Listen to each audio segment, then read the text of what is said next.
This is our first podcast in the Himalayas. Man cannot find peace in anything that is man-made. Man will only find peace in things which are made by God. I think developers really have been silently building the nation.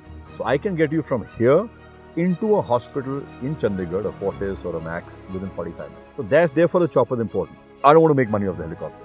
That's not my business. What would be that one policy that you would change in Himachal Pradesh to improve real estate in Himachal Pradesh? You know, entrepreneurs in this country are not given the respect that they deserve. And I think for any entrepreneur, the only advice that I would have at my own level is that do not leave India. The state that provides water to North India has a water issue. All the water to North India goes from Himachal and Kashmir and this belt. So there's no water issue. We have abundance of water. We have a water management issue. What's the reason of landslides first? That's the first thing that I want to know. Like, why are there so many landslides in Himachal Pradesh?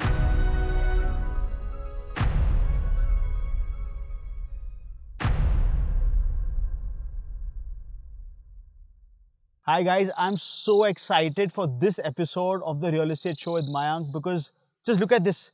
This is our first podcast in the Himalayas. Alright, and my job is to travel across the country, go to different states, teach you all about the real estate nuances in each state because real estate is so hyper-local. And today, we are in Himachal Pradesh. We're going to learn everything there is to learn about real estate in Himachal Pradesh. But more importantly, we're going to meet the maverick, the man who's created this beautiful project in Himachal Pradesh. This is, I believe, over 100 acres. He's going to teach us everything there is to know about, real estate in Himachal Pradesh. Let me introduce to you Mr. Manav Singh, founder of Auramah Valley in Himachal Pradesh in Shimla. Thank you so much for having us here. Thank you very much, Mike. Absolute pleasure. Very happy to be here. And, again, I'm going to say this again. This is our first podcast ever in the Himalayas, so I'm just so excited. I don't think we ever had a better backdrop than this. It's a painting. Yeah, it's actually a painting, and I feel like we're in the painting. We're in the painting. Right? So, super excited to know everything about Himachal, from the real estate to the people to, the locals, everything. All right? Before we begin, right, I just want to know a little bit about your background. Like, how did you get into real estate? And before that, can you talk to me about your early years, your childhood? So, I was born in Delhi, but I was raised in Himachal Pradesh. From a very early age, I think I must have been maybe 3 months old, and I must have been in my father's ambassador to Shimla, because Shimla is where our home was. So my grandfather bought a home in 1940, because actually he had a home in London, and that got bombed in World War II. And by that time he was quite old, 57 or 47. But at that time, 47 you were considered an old man in the 40s, those days. Now I'm 52 and I feel like I'm 25. But so we've been here forever. I think maybe at the age of 2 or 3, we were asked to go down to the khud, pick up berries. We were rolling as kids. We had no fear because Himachal is a very peaceful state. So I spent a lot of my childhood here in the jungles, climbing up trees, picking out moss for my father, so that he could lace his pots for his flowers. So my childhood was a lot. In those days, one used to do hunting and fishing. So I used to do a lot of that till it became banned. And my father banned me from hunting because if I shot something, I couldn't eat it myself. If you shot it, I would eat it. So my father said, no, the hunters are actually conservators of the environment, of the birds and animals. And so he banned me from hunting. He said, if you can't eat it, then you can't shoot it. So my childhood was just phenomenal. We didn't have my father. If I told him to give me money to go to a nightclub, he'd probably give me a slap. But if I told him I want to go trekking to Mount Everest, he would make sure all the resources were available. So I've been born in nature, and as I grew up, nature stuck very, very close to me. So that's a lot about my childhood. So you've always been like this outdoorsy person, right? Very, very. So I used to ride horses, play polo. I used to shoot, trap shooting. Now I ski. I play golf. I play tennis. I trek. I drive. But everything has to be outside. If you take me to Dubai, I want to leave in 12 hours. You take me in the interior of Himachal or even here, I can spend months out here without leaving this place. Drastically increase one's lifespan. This is drastic, like drastically increase a person's lifespan by at least 5 years, I would assume. And speaking of sports, I can see a beautiful pickleball court there. I think we are currently at 6,300 feet. I think that would be India's highest pickleball court. So interesting. Manav, how did you get into real estate? How did real estate happen to you? Because you were always an outdoorsy person, but how real estate? You see, I'm mainly an aviation guy. So I started my journey with aviation, selling spare parts, doing a lot of maintenance work for aircraft, engines, a lot of parts. And then I had still I continue to have an air charter company where we charter planes and helicopters for several industrialists, political parties, and so on and so forth.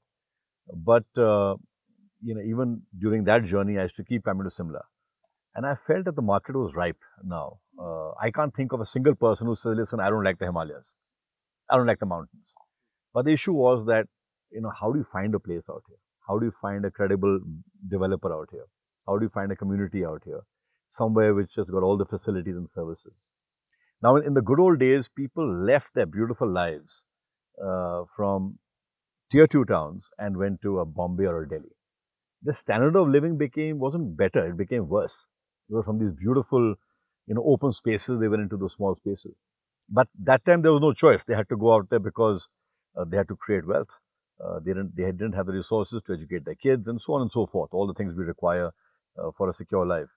Now that child of the 70s and the 80s, he's gone there, he's gone to these metros, he's made money, but he wants to now go back to find peace. I heard something very interesting the other day, and which was, man cannot find peace in anything that is man-made. Man will only find peace in things which are made by God. So I can't find peace in Dubai or in Delhi. It's made by man. But I can find peace out here. This is made by God. Absolutely. This is like heaven. Literally, this is just, I think even the last time that I was here for about 3 days, and when I had to leave, I just like going back to the city of chaos. Because I'm from Mumbai, right? It's the exact opposite of this. So even like 12 hours here feels like I'm totally detoxed. And this is like meditation, without me meditating, I feel like all that clutter from my mind has kind of just evaporated. And which brings me to my next question. If you were to actually do a split test, like an experiment, right? A person living in a city in India versus a person living here on the hills in a very peaceful environment.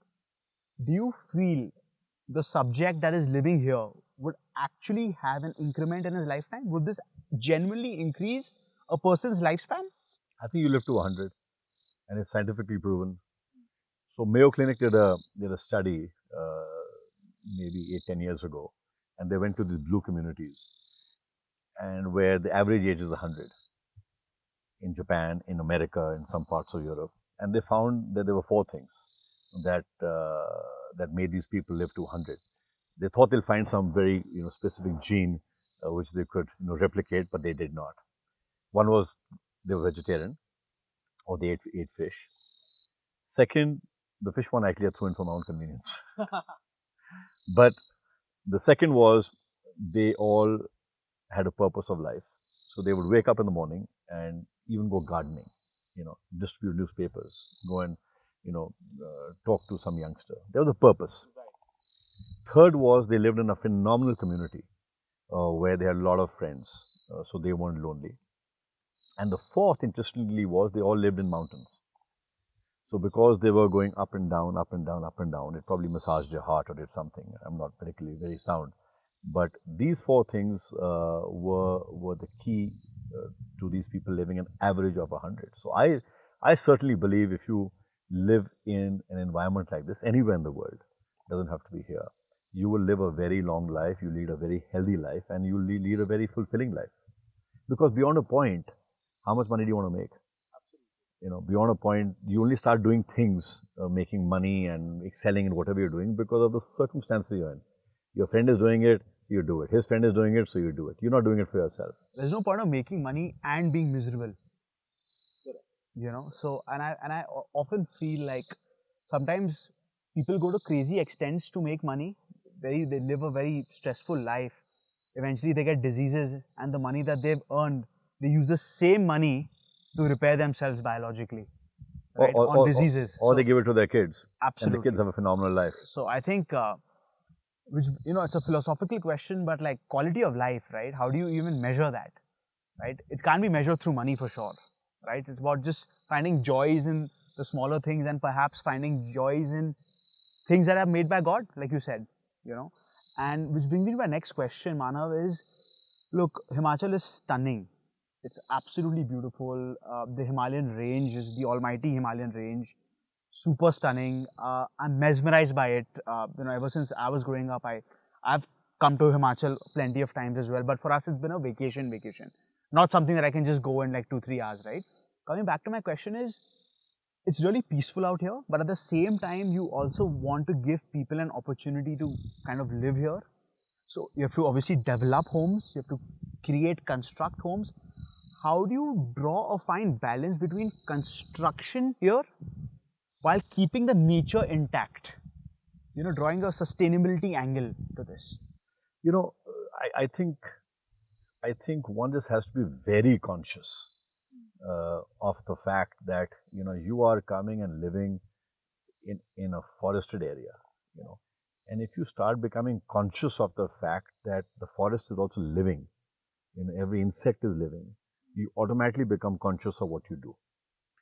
So, for example, in our development, we don't allow people to open their windows and blast music after 9 o'clock. One reason is because we are conscious of the village folk. They sleep early. But I am even more conscious of the birds and the bees and the animals who are in the forest. I have no business to come into their home and make their life miserable by playing, whatever I'm playing. I need to make sure that they have a restful night as well. So we are conscious of the environment. I'm very conscious of ruining the hillside, going crazy. I mean, you do it to a limit, but not do it to. There shouldn't be so much greed behind it that you destroy that over gaining something for yourself. So we do a lot of reforesting.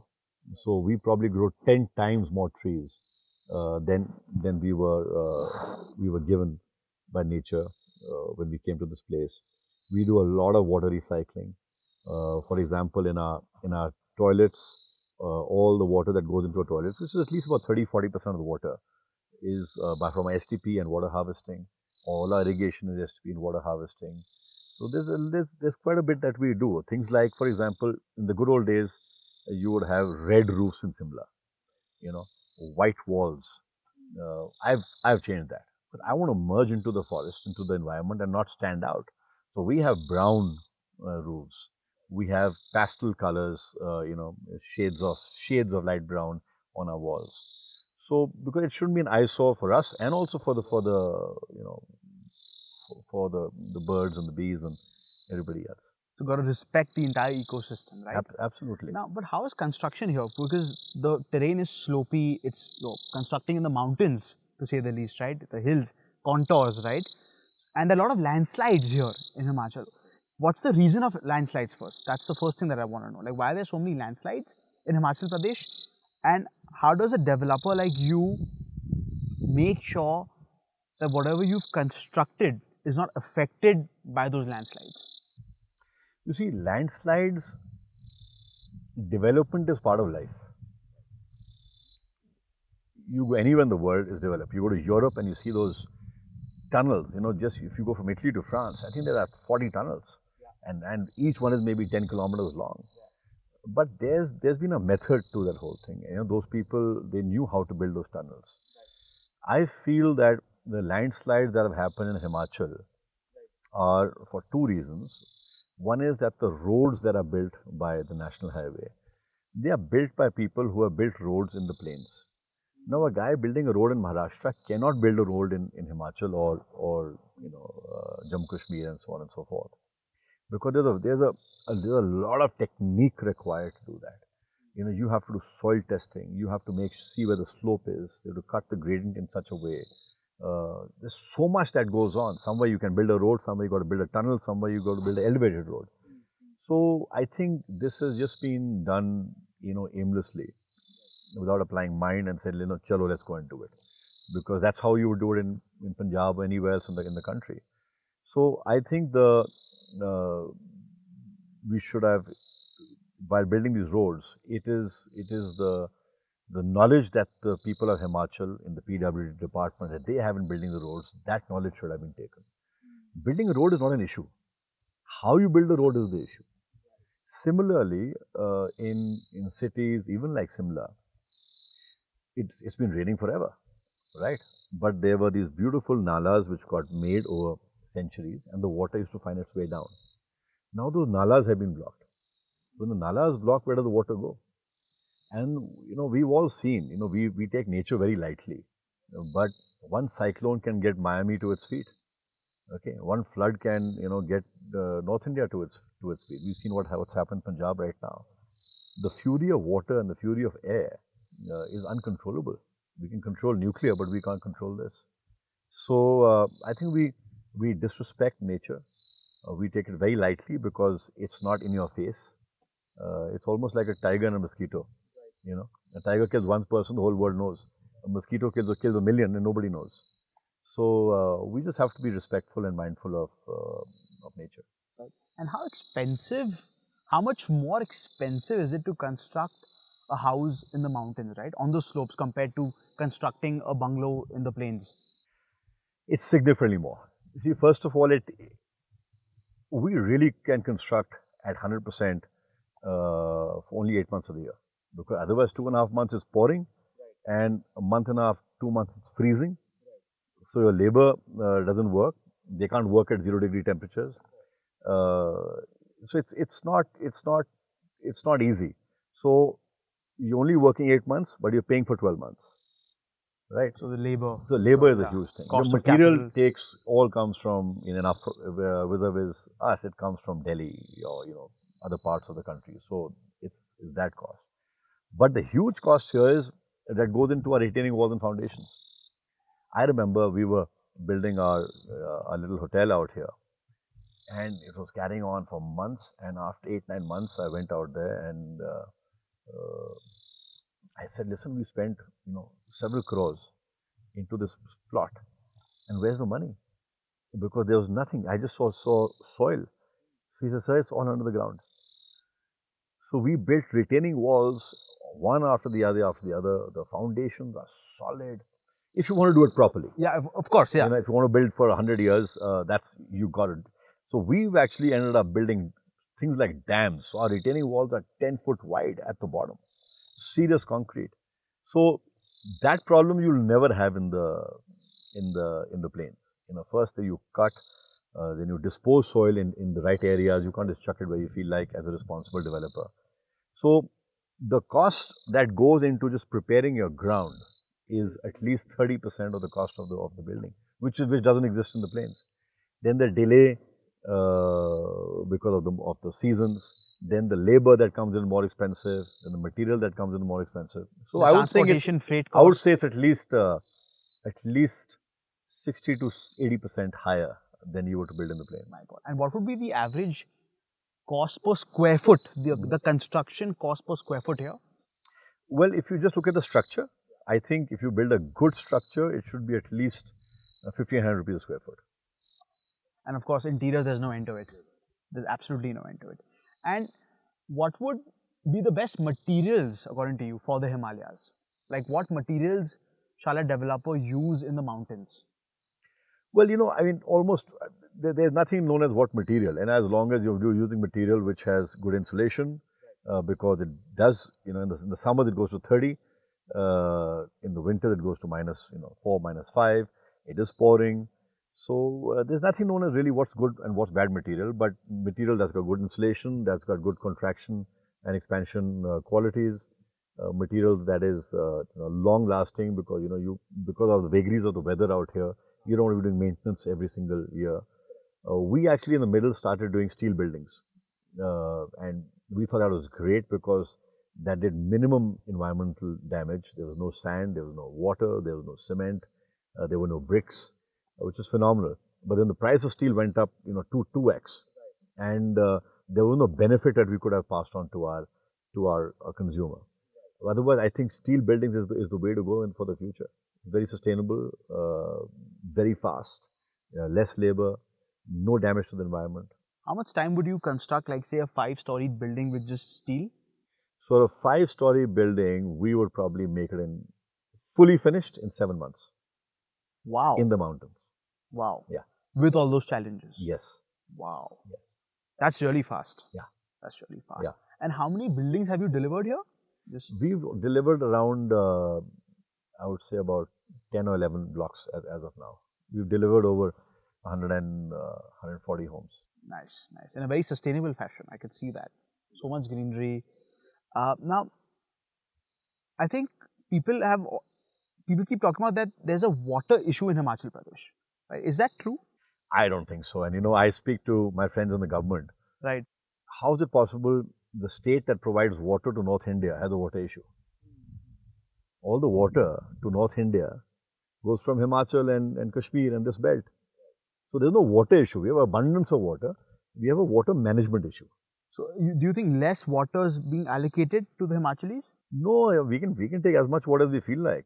And now, of course, over a period of time, the government, at least I know in Himachal, has done a phenomenal job, and they're getting water to various places.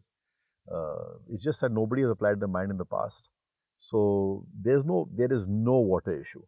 The government, however, I think needs to apply its mind in making sure that water, which is such an essential part of life, goes to every single village and abundance of it because you have it. So I think it's just a water management issue and allocating resources towards providing water like we have done in electricity. In fact, I think the Himachal government, for developers, what they should do is like what they do for electricity. They say, listen, you want electricity, give us X amount of money, we'll pull a wire. Right? Similarly, they should say, you want water, give us X amount of money, we'll get it from 10 kilometers, but it's going to cost you 20 crores. A developer will pay for it. And in the process, all the villages in the middle will also get water. Yes, yes, yes, absolutely.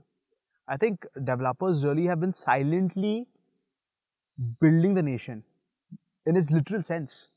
Builders and developers, if you go to see, have been the ones who have actually built the nation in a very privatized manner, if you go about it, right? Because who else builds buildings for all of us, right? It's a thankless job, though.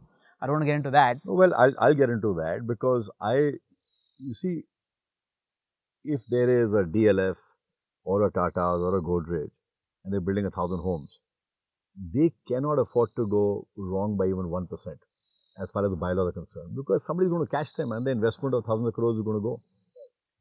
But the minute there's a guy who's building 100 square meters or 50 square meters, he's going to do it, finish off and go without any water, without electricity, without anything about parking, and he'll flout every single law. So I actually feel that, you look at Dubai. Dubai doesn't have 10,000 developers. They go to 5, 7, 8 developers and they've done such a phenomenal job. So I think the bane of India has been that anybody can become a contractor. Pick up a 100 square yard plot and chalo ji, let's make a 6-story building and now I'm run. Now where can BMC or MCD or anybody catch that guy? There's no way. But you can catch a big developer. He's got so much to lose. He can't run away. So I think, the government all governments have to figure out a way that you want to do something, it has to be of a minimum scale. Otherwise, it won't be allowed. Yeah, because individual structures, people can just do what they want and on humanitarian grounds, like if say a villager's building his home in an XYZ haphazard manner, on humanitarian grounds, the government can't even kind of penalize them, I would suppose. Well, I'm talking more about the larger cities, not in the village, but in the larger cities where everything is so interconnected. What you do affects me, what I do affects him. In the village, it doesn't. Somebody's gone and built a house out there. It's fine, it's not affecting me. But in the larger cities, I can talk about North India, look at Noida, Ghaziabad, Delhi. It's a mess. It's a mess because we didn't allow organized developers to come in. In fact, if you were to fly a drone over these cities, you'll realize that the development is not cohesive. It doesn't look similar at all. However, if you were to fly a drone, say over Europe, one structure will look similar to the 2 structures next to it. And they actually have that in the laws. You can't build a structure that's very different looking than the structure next to it. But here it's all haphazard, which the city looks very different, you know what I mean? That way. Coming to, what is the FSI here? Just intrigued. As a real estate fellow, I just can't help myself from thinking about this, but what would be the FSI in Shimla here? It's 1.75, but it's very difficult to achieve it because you can't go above 25 meters. That's in rural, and if you're in the city, the MC limits, I don't think you can go above 2.5 to 3 floors. Oh, So so there's a tight height restriction, and yeah, why would that be? Because any particular I'm not reason for sure. it? I'm not sure. I've from a aesthetic point of view, I think the low height homes look nice, but from the environment point of view, I think it's better to go high rise and give more green Less space. footprint, right? Yes, yes. So it's a debate. It's a debate that one needs to have. What other government regulations are there? Like, if you can just touch upon a couple of regulations about about Himachal real estate. There are, I think, the regulations here are very similar to regulations anywhere else, and I'm really glad for the regulations. Otherwise, there would have been plunder in all these places. Of course, one has to make sure that one sticks to the regulation and the regulators regulate you. So, if I were to start a project in Himachal, I would have first obviously buy the land, then I would go to the town and country planning, give all my drawings. After I give my drawings, they are approved based on the bylaws, setbacks, etc., etc. Then you will get permission from the PWD for the road. You get permission from the water people to see whether they can supply you water or do you have your own water. You get permission from the electricity department or NOC from them. They listen. Yes, we will supply you electricity, but you got to pay us certain charges. Have to get permission from the fire department for God knows what. And then obviously then if your project is of a certain size, then you have to get the environmental clearance permission. So there are several permissions. It can take from, I think, from a year to 2 years to get this permission, which is quite a pain because there's no single window. You go to this person and then this person takes time. By the time when you go to the next person, this person's NOC is expired. So it's The quite eternal issue of real estate in India. Yeah. I've done this fun exercise where I've spoken to over 30 developers and large scale developers, all right? And I've asked them what's the most difficult thing about real estate, and they've all unanimously said approvals. It's quite crazy, considering real estate is such a revenue center for the government. Not only does the real estate guy pay GST, he's also paying the stamp duty for the developer, for the buyer. He's paying, he's getting huge amounts of people involved during the project and after the project. So I think real estate people are, not given the due importance and the relevance and significance as they really deserve. Such a major contributor to the nation's GDP. It's just phenomenal. I believe the real estate sector, I think, contributes to about 13% of the nation's GDP, which is a massive, massive percentage, right? Now, if you were coming to regulations and approvals, Manav, if you were a bureaucrat or a lawmaker, policy maker, right? What would be that one policy that you would change in Himachal Pradesh to improve real estate in Himachal Pradesh? You see, first of all, I would come up with a policy which I think exists of anybody coming in should be a responsible developer. For me, it's Himachal first, everybody else second. But how would you quantify responsible? Because that's a vague term, right? You will have to create some certain rules, terms, and Correct. conditions. So, I am a very proud Himachali. Yeah. I can live anywhere in the world for 15 days and I say, listen, let me go back to Shimla, and I can stay here for years. I feel that anybody coming to Himachal has to respect Himachal. Why is Himachal the way it is? Because they have fortunately been able to protect their culture. Now, if you open it up completely to anybody coming in, this could be, I don't want to mention it, but it could be some other state, and we'll all, won't get the joy we're getting here. So first, I think as a responsible developer, I would make sure that the right kind of people come in who fit into the Himachal culture and not vice versa. Then I would make sure that whatever I do is sustainable. I don't want to plunder the hillside and make a mess out of it. Obviously, when you're doing construction, there's going to be certain stuff that's going to be done. But once you finish that, then you got to clean up your mess, and you got to plant fruit trees and coniferous trees and so on and so forth, and whatever else.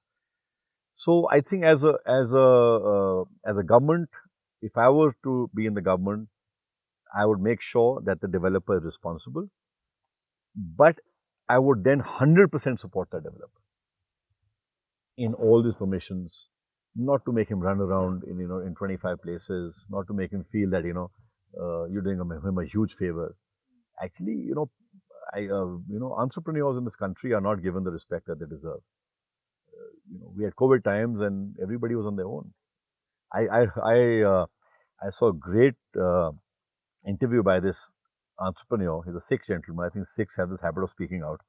And he said, listen, I've given hundreds of crores to the government in the last 30, 40 years in taxes.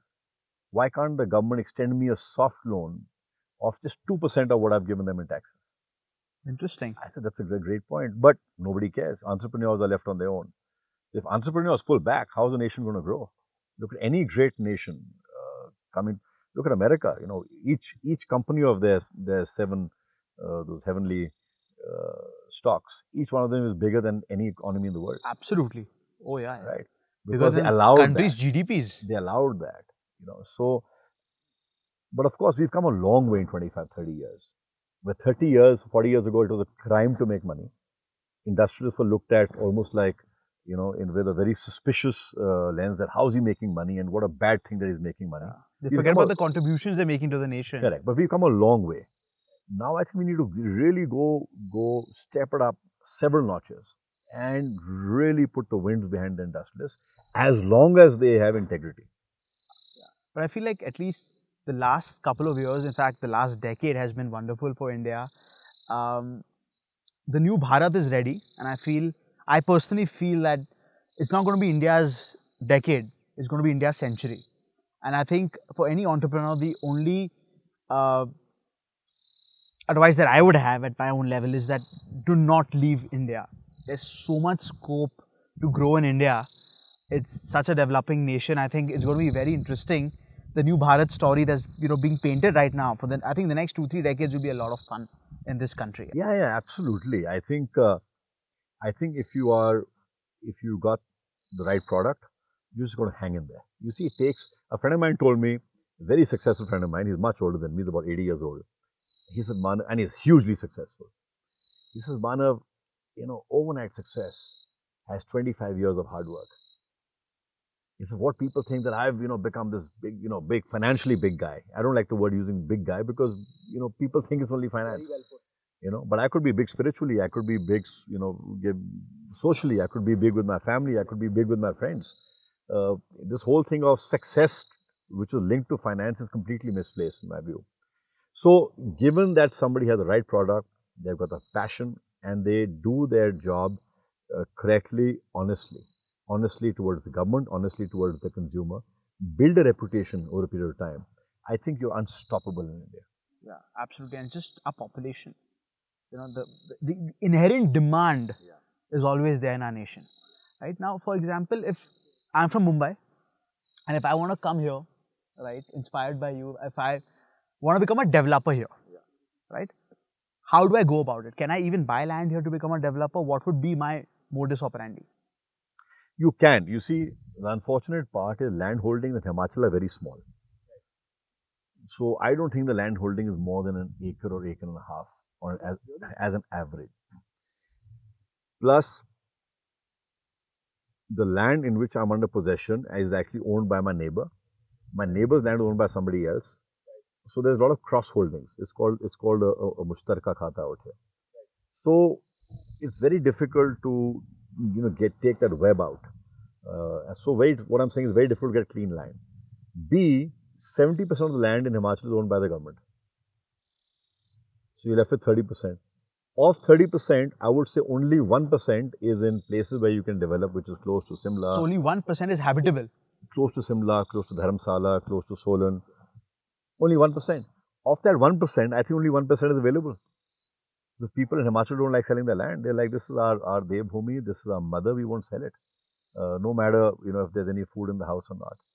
So people are very attached to land. It's very difficult to get land. But anyway, if somebody does get the land, then he has to go to the government and say, listen, I have an agreement to sell with these people.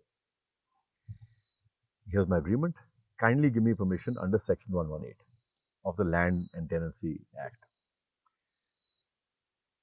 Himachal is one of the few states in India where you just can't walk in and buy land and do anything you feel like, or even buy a home. You got to take permission from the government. Then the government looks at you, looks at your projects, your financials, etc., etc., etc., and says, okay, fine, I'm going to give you the Section 118 permission. Now you can go ahead and propose to the various departments that you want to develop.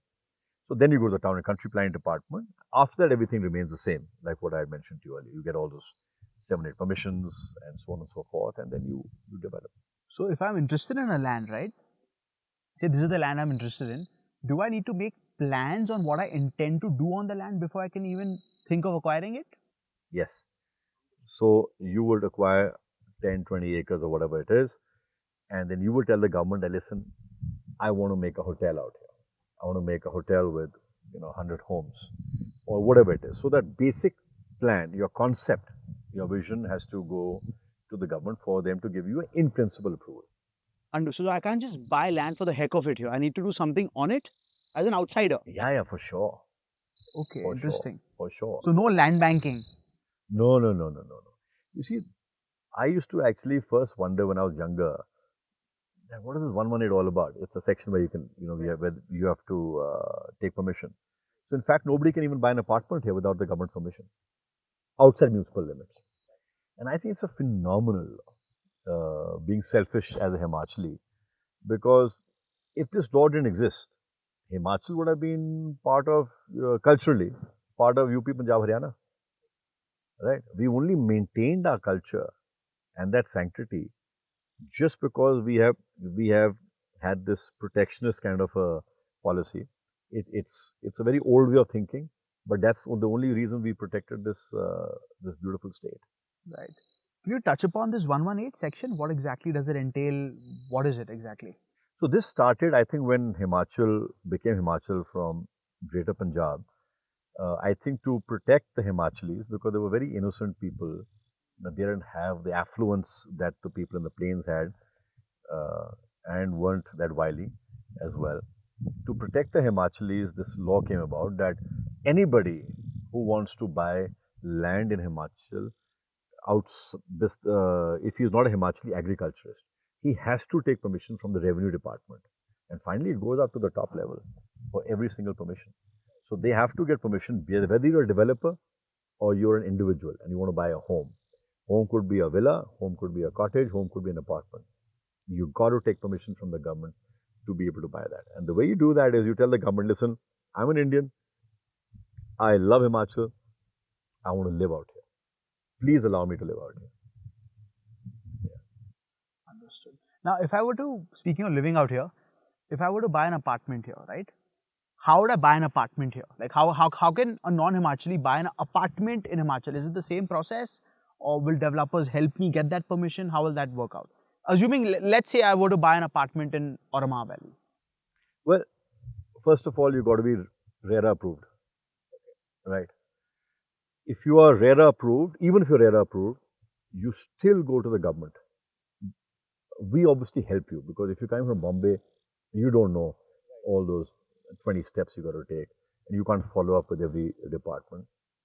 But you apply to the government and say, listen, this is a project, Auramah Valley is RERA approved, this is the Jamabandis, this is this is my passport, so on and so forth, and I'm buying an apartment out here, the layout, etc., the normal stuff. And you basically put it into the Deputy Commissioner's office. It goes from a level of the Kanugo to the level of the District Revenue Officer, to the additional DM, to the DC, to the Secretariat, and then to the government. It's a process, and I'm fine with the process, because although it's lengthy, but it makes sure that all the I's are dotted and the T's are ticked. Now, Manav, you guys are the biggest developers in Himachal Pradesh, right? You are the biggest here, right? Beautiful township, sizable, right?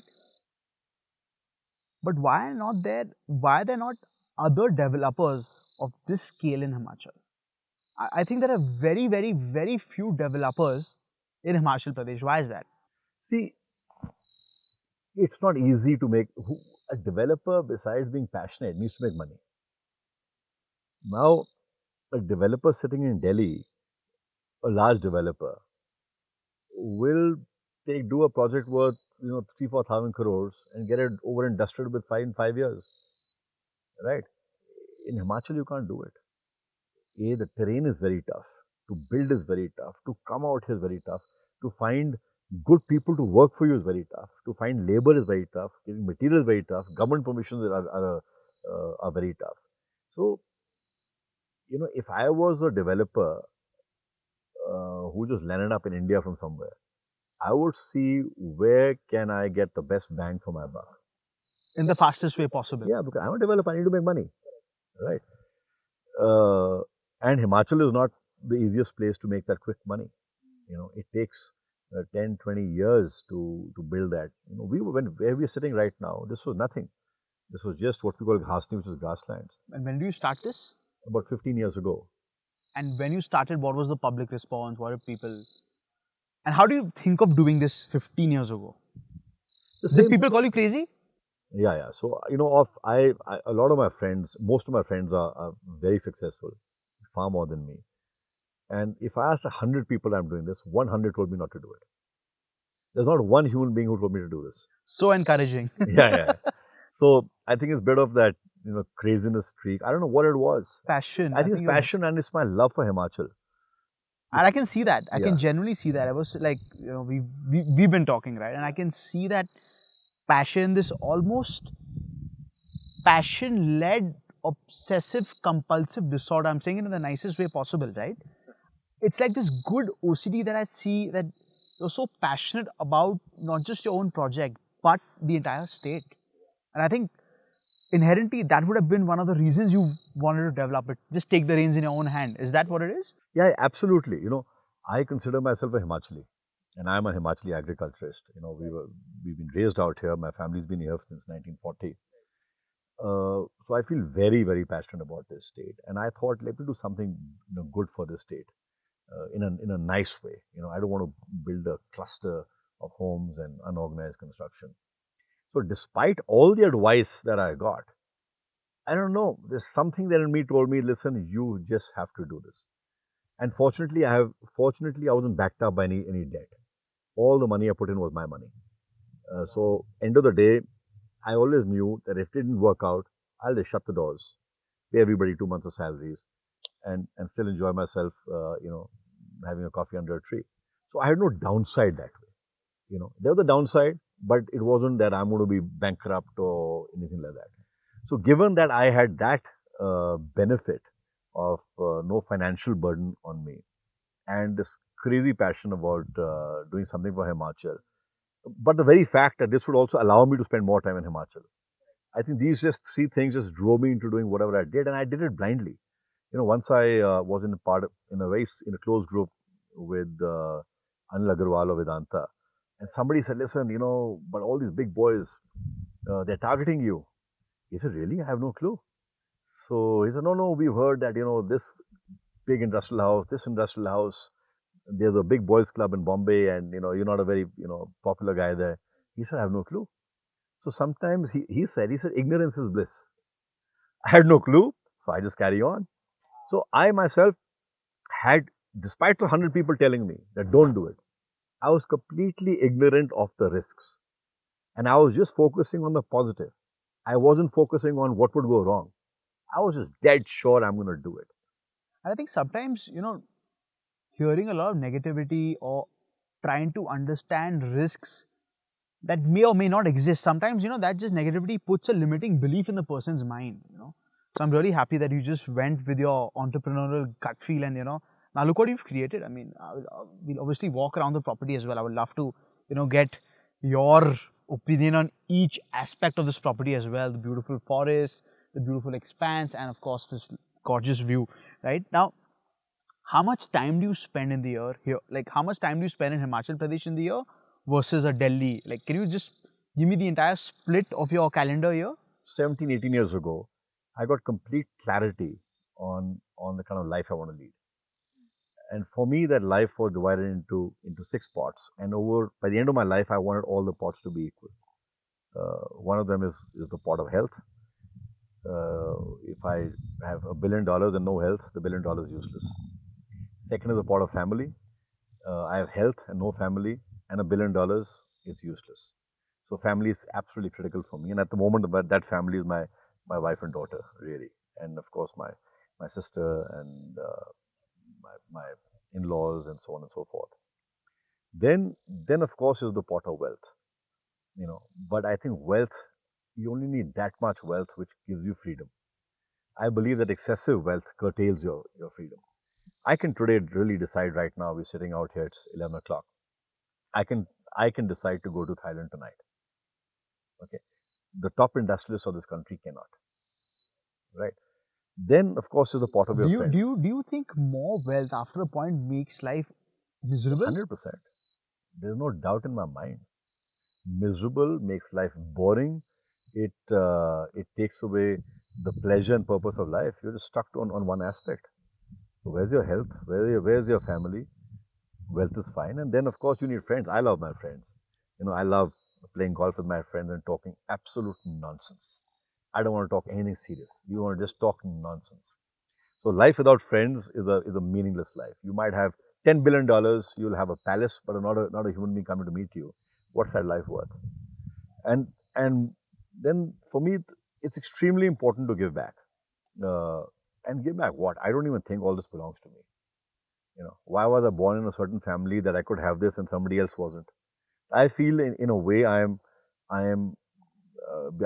just a courier of the higher forces to be able to do good for the other people who don't have those luxuries or privileges. And finally, for me, my final ambition in life is to get awareness. So for me, these 6 things are a successful life.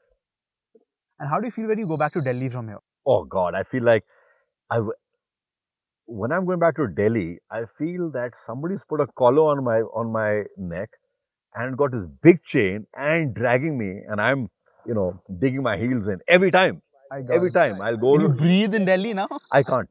So frankly, I now when I go to Delhi and come October, which is now and November, and I play tennis and I play golf, I find it difficult. I can actually physically feel the particles going in my windpipe. Look, I'm from Mumbai as well, right? So I think last year around the same time, right, the AQI in Mumbai had touched close to 300. And I can assure you, I think the AQI feels like 10 out here. This literally feels like it's so clean, like a Switzerland, like literally. AQI is so clean. I think this is something that we city dwellers tend to forget. This is kind of quality of life. Yeah, this is life. Life's not living somewhere and looking into another building and somebody hanging their pajamas outside. Yeah, That's Mumbai for sure. Mumbai real estate doesn't guarantee you a view ever. Right. We've had some very sad cases of where people have spent crores and like multiple, like double digit crores to buy an apartment, and the next day you literally a couple of years later you see like a building blocking that entire view. What was once a sea view is fully blocked, and now you can see the bathroom of the other person because the back open side is facing your front open side. So yeah, I mean, now if a buyer, say a person like me were to buy an apartment here, right? What would be the things that I need to be aware of, right? Because scams happen everywhere, right? What is one basic checklist every home buyer must follow if they're buying any property in Himachal Pradesh? When RERA came out in 2016, I don't know what other developers thought, but I thought this is the best thing that could have happened to real estate. Because how can a normal home buyer compete with a massive developer in court? There's no chance. That guy's got a lawyer there every day. He doesn't stand a chance. He signs that 80-page document. It's completely skewed towards one side. So you don't have to go through all those due diligence things. If you are RERA approved, then I think you're good to go. So anybody who's buying should really buy in a RERA approved project. That will give them security. And the good thing is RERA is a very quick court. So if you have an issue, just go to RERA. You don't need to go to High Court. They will sort you out in 3 months. I know of people who come to us and they've given us stories about RERA, and they said they weren't happy with some developer in some other part of the country. They said, within 3 months, you got our money back. So just stick to RERA, approved projects, and you can't go wrong. And it's added so much transparency in the business today, right? One RERA search, I can get to know everything there is about the project. So I think that's wonderful. Now, what type of people are buying homes in Himachal Pradesh? Old retirees, investors, or end users? Like, what's the split? So I think, you see, COVID changed the entire canvas and the way people thought. Before COVID, having a home in the mountains was having a second home. You land up there once in a while and so on and so forth. So COVID and data, okay, the data that's given by all your Geos and Airtels, that changed the world. Now, for somebody like, especially if you're a CXO or you're a creative person, you don't need to be sitting in a little cubby hole in one of the metros. Your creativity comes out here. So now I call them parallel homes. In fact, I tell my residents, I said, please don't send your old furniture out here. If you send your old furniture out here, your home won't pull you, right? Make this into a parallel home. In fact, it will become better than your first home because of this. No matter where you live in your first home, you will still have the noise, and you will still have the pollution, and you will still have you won't have the beauty, and so on and so forth. So I think, so now the people who come out here are people, of course, people who are retired or going to retire. People who come out here, they're young people who want to just get away from the city life. But I tell people, I say, look at this home as a family home.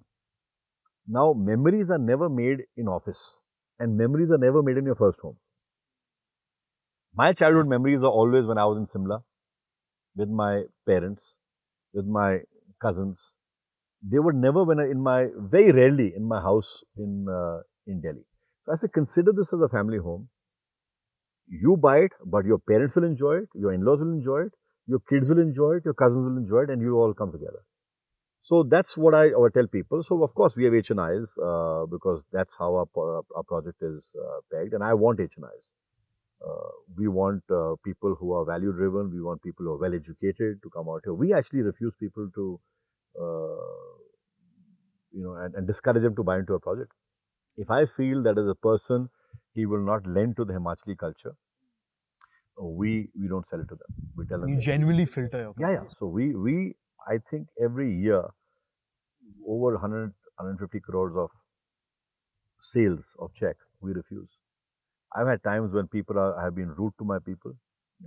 A meeting and somebody is not courteous to the waiter serving us. I tell my guy, listen, we'll pay the bill. He stays free. Tell him you're sold out. Because I don't want that person who's, doesn't have the basic courtesy and the manners or basic human decency to be out here. So anyway, coming back to your point, we have people who are retirees who are going to retire, and people who want to basically create memories. Now, coming to the financial angle, I just have to bring this. I'm so sorry to kill the romance of Himachal, right? But purely from an Excel sheet point of view, what will be the capital appreciation? What is the capital appreciation one can expect in Shimla and in Himachal Pradesh? You see, the capital appreciation here really really depends on your, where you invested. So, if you invested in a place which does not have the infrastructure and all the bells and whistles, you can't expect much because those places will always be available. But if you go to a discerning developer who has high integrity, who delivers on time, who consistently delivers on time, who maintains his development, and who's consistently raising his prices, then you should, I think, get a minimum 5 to 7% appreciation a year. Because like I increase my prices by 10% a year. Now, if I'm doing that by 10%, you who bought with me, given that your home will become older in the next 4 or 5 years, you should at least expect a 5 to 6% appreciation. Nice. Now, just being the devil's advocate, please forgive me for this, but For example, if I'm buying this as a holiday home, I'm going to consume this only for about 20 days in the year. Would you still recommend me to purchase up an apartment here or just rent for those 20 days? There has to be, a certain critical mass for anything you do in life. And there has to be certain occupancy and certain idle capacity. Now, you won't spend 100 crores on a factory that can give 1,000 crores worth of product and it only runs at 10% capacity, right? It's a complete mismatch. I have a business where I sell planes, business planes, and I tell people, a lot of my friends who made a lot of money and they feel they have to have a plane. And I say, how much are you going to use it? And they say, oh, we'll have 10 flights a year. I said, then charter. Unless you're not flying, at least 600 to 700 hours a year, you don't need to have your own private plane. Oh, okay. 600 to 700 hours, Yeah. that's the... Yeah, that's the trigger. Similarly, if you're not going to be using this home collectively as a family for at least 3 months of the year, you don't need to buy. Okay. When people come out here, I tell them, listen, first of all, consider this as a family home, not your home, which means your immediate family, your cousins, your friends. You might want to oblige certain people, whatever it is. If collectively you can use this home for 3 months of the year, then you should buy. If it's less than 3 months of the year, just go and rent. Right. And what's the stamp duty in Himachal Pradesh to buy a property? 14%. My God, 14%? Yeah. I think that's the highest in the country. Why is it so high? That's the privilege of being in Himachal. Interesting. We need the money to look after our state. And I'm pretty happy with it. If you want to be in Himachal, there's a premium to it. Better pay that premium. Yes. What are the top 3 investment locations according to you in Himachal Pradesh? The top 3 next hotspots. I think Shimla region. I don't think Shimla per se. Shimla per se is very crowded, doesn't have space for more. The Dharamsala region and the Manali region. Actually, there's a fourth, the Kasauli region, but the Kasauli part has got very crowded. But you know what, people, I don't understand why they get stuck to, one place. Why can't they make it 20 kilometers away? Why do you want to be in the middle of the crowd? So developers who are coming in need to start thinking of that. Obviously, it takes a long time. It's a minimum 10-year story to build that destination. It took me 10 years to build this as a destination. There's nothing out here. There's not even, no human being, no nothing. So it takes time, but developers need to start taking the risk and going out. And you should come here a lot in the last 10 years. You must have, I think, spent a lot more time here, right? Just trying to set things, the initial inertia, from 0 to 1. I think you must have spent a lot of time here in Himachal as well in your starting years while trying to construct this project. You have to. I've failed in a couple of businesses. And the reason was because I handed those businesses to a professional. Now a professional cannot get the business out of the ground. Okay, once it gets to a certain level, then he can scale it up. In fact, an entrepreneur should step back. Because entrepreneur is like a cowboy. He's shooting the whole day. Professional is more of a sniper approach. He knows where he wants to go. So a business from 0 to 10, only an entrepreneur can do. From 10 to 100, only a professional can do. So I did spend a lot of time out here, and if anybody wants to develop in Himachal or anywhere in the world, if I go to Goa, you think I can run my business in Goa sitting in Delhi or Shimla? I can't. I got to be on the spot, on the ground. There's a friend of mine, who built a great business, but he was in the rural India. He left his beautiful, stunning home in Delhi. He went to that backward place, spent 10 years in a 2-bedroom house to build that business, which is worth billions of dollars today. But an entrepreneur needs to be on the ground. And the last decade, right? You've spent a lot of time here. Any one memory that you have that you can really cherish? Oh, I've had many memories here. Being drunk and falling off the hill. The good life. Regularly drunk. I remember once a friend of mine from Hyderabad came and we were drinking mulled wine. It was freezing. Went for a walk in the forest in the middle of the night. And suddenly, I think 1,000 crows started flying. Actually, they're not crows here. They're ravens out here. they're not scavengers. And we were just stunned, that there are 1,000 of these ravens, and we were like, what the hell is happening? So we've had some great times out here. But one thing that really stuck to my mind is there's a lady who came to me one day and she said, listen, I need some money. I said, how much? She said, 3,000 rupees. I said, sure. She said, I'm in very difficult times. I need money for my health. I said, fine. Anyway, 3-4 years later, she died. And her son came to me and said, I have to give this 3,000 rupees to you. I said, who are you? I'm so and so son. I said, where is she? He said, she died. So I said, oh, I'm very sorry to hear that. So I said, but what is this? He says, in her notebook, she had written that she, I might get very emotional when I talk about the story, that she had borrowed 3,000 rupees from you. And after she dies, her sons must return the money back to me. My God. It was such a lesson in integrity that I learned that day. And it really, really has stuck and sticks to me. And that is the people of Himachal. The reason I love being out here is because people here are honest while they're living and after they're dead. So it was one of the most, not just the most moving stories. It was a story that has really, it guides me on how to live my life. Interesting. I think people are lovely, and I think you've also made this project very, very inclusive. I can see that. Can you talk about that angle out here? You've uplifted the entire region as well, right? Because you made it so inclusive. I just want to know how you did that, what went behind it. You see, again, I just love the people of the state, and mainly because they are such good human beings. You can tell a guy from Himachal, listen, I'll give you 3 times the salary in Delhi. He'll say, listen, I don't want it. I want to get up in the morning and, breathe this air. I want to look at that blue sky and look at that. I don't want the noise. So, they are really great people. So, I feel I'm actually very fortunate that I'm in an environment where there are such great people. And my preference is to give employment to these people. So we employ, I think, over 150 people just from the villages nearby. Now imagine, there's X amount of money that goes into these villages every month. With that money, they're able to educate their kids, they're able to look after their health care and so on and so forth. I foresee in 10, 15 years from now, those kids are going to be earning a lakh and a half a month. So those kids are going to come back, invest back into their little economy of their village.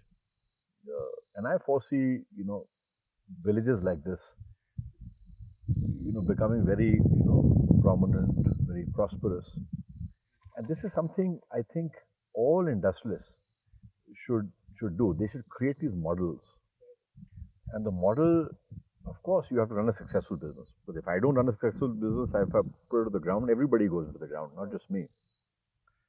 But we should run a business where one of the things at the back of our mind should not just be your success, it should be the success of the entire community at large. Are scams common here in Himachal Pradesh? Real estate property related scams?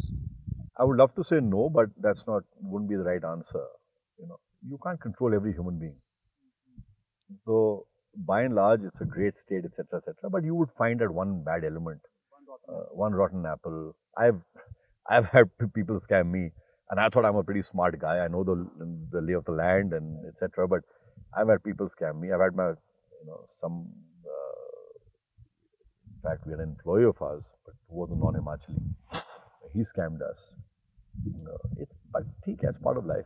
Just got to be careful and vet the people properly. That's it. And look, Himachal is so beautiful, right? I mean, India is beautiful, right? The Himalayas are just stunning. Why are the HNIs, the high net worth individuals in India, buying homes in Switzerland and not Himachal Pradesh? First, I think it's a complex. Okay, no matter what HNI you are, most of the HNIs have made it in the last 30, 40 years. So it was a complex case. Oh, I have a house in Switzerland versus Himachal, or India. I think Bollywood is really guilty of that. Huh? They've just it's all. I think it's a complex. It's a complex of the the British era, right? You go to London and people are roaming around the streets of London. Nobody gives a shit about them, but they want to be seen with some fancy bag, and that's it. So it's a complex. B, I think they don't know who they are as human beings, as individuals. There's very little sense of awareness. Their entire life is driven by how what their perception is. So I think it's mainly that. See, with the people who actually want to be in Himachal, the opportunity also did not exist, right? It's difficult to get out here. When you get out here, it's difficult to maintain a house, to build a house. So I think it's a combination of a couple of things. And what about the infrastructure of Himachal Pradesh? Do you think the infra here can support the real estate in Himachal? You see, infra is never a problem. It's part of growth. What was infra of the world 100 years ago? How many airports were there? You built the airports. But you got to build an infra with which is sustainable. You got to build infra through a lot of planning, with a lot of thought leaders. Infra is the least of the problems. You know, 25 years ago, how many people had cars? Now people have cars. Now you can't tell a guy who's riding a scooter you can't buy a car. Going forward, you can't tell a person you can't buy a house. They will buy a house. Then they will buy a larger house. So the government has to prepare for that. Infra is the least of the problems. It's just that so many countries have great infrastructure, but they built it in a certain way. But like, see, Himachal is secluded. Now, for example, say I'm here and if I get a stroke or there's a medical emergency, don't you think that is one issue that people may refrain from settling down in Himachal? Of course it is, but that's an issue anywhere in the world. You go to Switzerland, one of the most prosperous countries in the world, the hospital is 2 hours away, but they have choppers. Do you have choppers here? We have a chopper here, and that's the reason we got the chopper, is because some of our residents said, listen, when we get to 75, 80, 85, and we have an issue, we don't want to take an hour and a half to go to hospital or 3 hours to go to Chandigarh. So to give them that security, I bought a chopper for our residents, because you have a when's the medical emergency? When you have a stroke or a heart failure. If I break my bone, I can even fix it after 3 days. It'll be painful, but it's not going to kill me. Emergency. If I have cancer, which is one of the most dreaded diseases now, there's nothing crazy happening. I can do my chemo after 2 days. But the main issue is a cardiac arrest or a paralytic stroke. So for that, what we've done is we built a beautiful clinic out here, which has a nurse 24 hours, the doctor coming every day, and we have the facility to stabilize you out here. Then I put you into my chopper and take you to Chandigarh, 25 minutes, there's an ambulance waiting for you. So I can get you from here into a hospital in Chandigarh, a Fortis or a Max, within 45 minutes. So therefore the chopper is important. Similarly, the chopper is also important for the young guy. The young CEO, CXO, he's coming from Chennai. Now he can't take 1 day to come here and 1 day to go back. You come in from Chennai, come in from Calcutta, come in from Bombay or wherever, land in Chandigarh, there are flights throughout the day. We pick you up and bring you in 25 minutes. It's very cool that you thought of actually bringing in a chopper for your project. I think very few developers would have done that here, right? Actually, a lot of developers can do it. They've got the money, they've got far more money than I have. But aviation is a very technical field. I think your backgrounds really help you in that. Because of my background in aviation, I understand aviation extremely well. And there's a lot of, if you think real estate is tough, get into aviation. Zero margin for error. There's a regulator at every step. I'm at every step of the regulator. So there's a lot of knowledge you need on the subject matter before getting into it. And people are scared. I get a plane. What if something happens? So that's why developers don't bring it in. But given my background in aviation, I've fortunately been able to merge real estate with hospitality with aviation.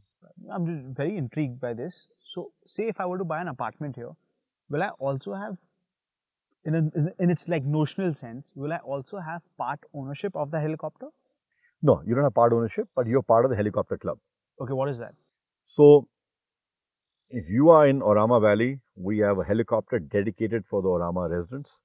And but to But to subscribe to the helicopter, access to the helicopter, you need to be part of the helicopter club membership, which is about 8 lakh rupees. It's nothing. And then we charge Get you access to it. Yeah. 9,000 rupees per seat to go to Chandigarh and back, which is That's nothing. nothing. It's absolutely nothing. Yeah. So, for example, if somebody was to rent a helicopter from Chandigarh to here, one way would be 2.5 lakh rupees. With us, one way is 8,000 rupees. I don't want to make money off the helicopter. That's not my business out here. The business is my residents. They should be comfortable. They should be secure. Do you have a dream project? Let's forget Auramah, right? Apart from this, do you actually have a dream project that you want to complete before you die? I think I'm going to die after a while, Mayank. But Yeah, because you're living here. You outlive all of having us. said that, who knows? With what COVID has done God to our knows, yeah. bodies, something can happen tomorrow morning. I have a dream project, and I feel that Himachal is so underrated with the real serious mega boys of India. Why should XYZ have a home in Switzerland or in Scotland or wherever? I have traveled around the world. I ski a lot, so I've been to the most beautiful places. But I can tell you, the interiors of Himachal are far, far more beautiful than you could even find in Switzerland or anywhere in the Alps. So my dream project is to pick up 100 acres at 8,000 feet, build maybe 70 to 100 homes, each home at least 100 crores, and bring in the mega rich people to Himachal. And it's not bringing in, my thing is not to bring them in, just like that. The ulterior objective is that they will then come in and then they will invest in Himachal. They will invest in the people of Himachal. They will build ski resorts, which I can't. I don't have the means to build those kind of things. They will bring in heli skiing. So, idea is to bring in those industrialists to Himachal, lure them in, make them fall in love with Himachal, and then make them invest in Himachal. The domino effect. Yes. So, what was one of the biggest challenges that you faced while constructing a project of this size in the mountains? I can't think of one challenge. I can think of 100 challenges. And I can think several challenges every month. We've been in crisis mode every 6 months. But for me, if there's no challenge, there's no entrepreneurship. Can you talk about one particular crisis? Any particular crisis that you've had, whether it's financial, whether it's something to do with the government regulation, land acquisition, material supply, any local issues? Again, it's very difficult for me to talk about one crisis. We've had so many crises and gotten out of it. But to give you an example, we would have the locals land up out here, and 25 of them, stopping a truck. Now, what do you do? If this was any other state, we would take different action. But out here, my instruction to everybody is, listen, we are here as outsiders, even though I'm a Himachali. But I'm in this region as an outsider. I have to be very sensitive to their problems. It's fine, let them hamper our work for a week or 10 days. They'll go and complain, make frivolous complaints to departments. I've told my people, I said, listen, we are legally absolutely clear. Always do everything legally. If you do things legally, nobody can touch you. Nobody can touch you. But it's a problem. You're there, there's construction happening, people are cribbing, and you got these 25, 30 people, making noise. What do? So it's a crisis, because if you don't handle it correctly, those 25 can become 250, right? So you have always, you're always on that defensive, because you can never go on the offensive, even though you're right. You sit back, you suck it up, and just wait it out. Yeah, sometimes you can't, even though you don't want a solution to be abrasive with the locals. Smart. Now, I think Auramah is Himachal's most successful project, right? I think it's safe to say that.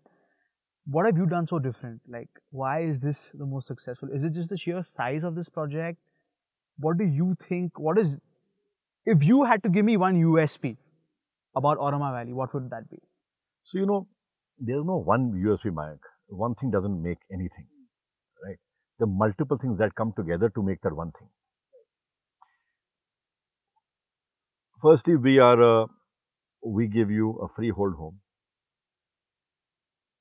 We give it to you on time. We have the highest standard of construction comparable to any developer in the any top end developer in the country. We give you all the facilities you can ask for, better. Of course, you got this environment for free, which no amount of money in the world can buy. But we've got heated pools, movie theaters, spa, clinic, grocery stores, tennis, pickleball, golf, yoga, trekking. I mean, you name it, we have it. And a helicopter now. And we have a helicopter. We've got phenomenal people as neighbors, because we are building this community to be a very high value community intellectually. So now it's become aspirational for people to be out here. So multiple things have, and it's taken time. It hasn't happened overnight. It wasn't easy to refuse people 10 years ago. You say, listen, I'm getting this money, but I'm refusing this guy because he won't add value to my community. Today, it's, we can show off about it. But 10 years ago, you're like, oh God, how do I let go of this check? But it was tough. We did it. We stuck to our guns. We stuck to our values. And that's what's, I think, made us reasonably successful. I'm so glad we did this. Manav, thank you so much for your time, for taking out time from your schedule and, having us over and, giving us an absolute masterclass on Himachal, real estate. And we've never actually done a podcast in such a beautiful setting. Thank you so much for everything. Thank you very much. This is my first podcast, and I hope all my podcasts are out in the open and not in. Yeah, absolutely. I'm sure you'll make sure of that. I will. And also, before we, part ways, I want you to, walk me around and just show me the beautiful expanse of this entire region. It'll be a pleasure. Right. Thank you so much. Thanks so much, Mike. Pleasure. Thank you. Thank you.